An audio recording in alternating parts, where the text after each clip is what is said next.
17-12-2014 മലയാള മനോരമ ദിനപത്രത്തിൽ വന്ന വാർത്ത.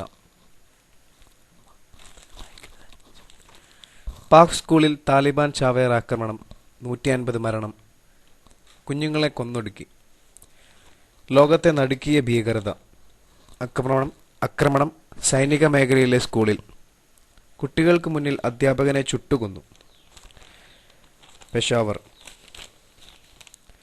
വടക്കുപടിഞ്ഞാറൻ പാകിസ്ഥാനിലെ പെഷാവറിൽ സൈനിക സ്കൂളിലേക്ക് ഇരച്ചു കയറിയ പാക് താലിബാൻ ചാവേറുകൾ 132 കുട്ടികളെ വധിച്ചു.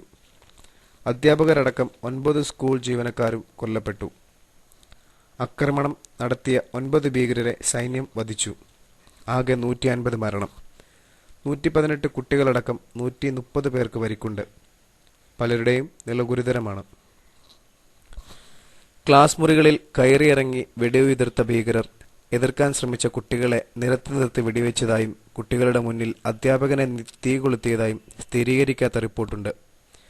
സ്കൂളിലെ 1000-ഓളം കുട്ടികളിലേറെയും സൈനികരുടെ മക്കളാണ്.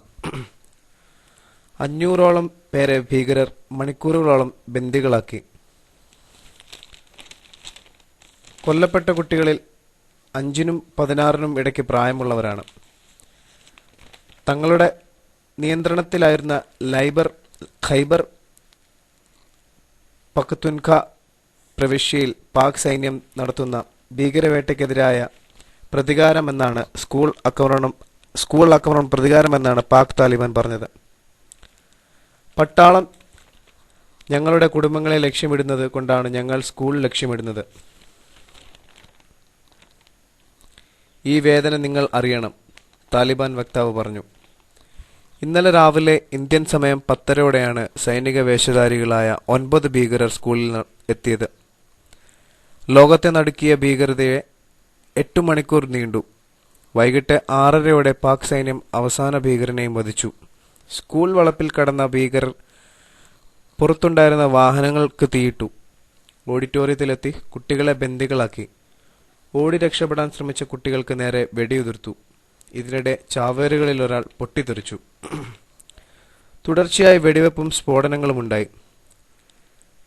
ഖൈബർ പഖ്തുൻഖയുടെ തലസ്ഥാനമായ പെഷാവറിലെ പട്ടാള കന്റോൺമെന്റിന്റെ അതിരിലാണ് ആക്രമിക്കപ്പെട്ട സ്കൂൾ. ഭീകരരുടെ പക്കൽ നിന്നും ഭക്ഷണപ്പൊതികളും കണ്ടെടുത്തു. കൂടുതൽ ദിവസം സ്കൂളിൽ തങ്ങാൻ അവർ പദ്ധതിയിട്ടിരുന്നതായും സംശയമുണ്ട്. പ്രധാനമന്ത്രി നരേന്ദ്രമോദി പാക് പ്രധാനമന്ത്രി നവാസ് ഷെരീഫിനെ ഫോണിൽ വിളിച്ച് അനുശോചനം അറിയിച്ചു. ഇതിനിടെ നോബൽ ജേതാവായ കൂടിയായ മലാല യൂസുഫ് അനുശോചിച്ചതിങ്ങനെ: എൻ്റെ ഹൃദയം തകർന്നുപോയി.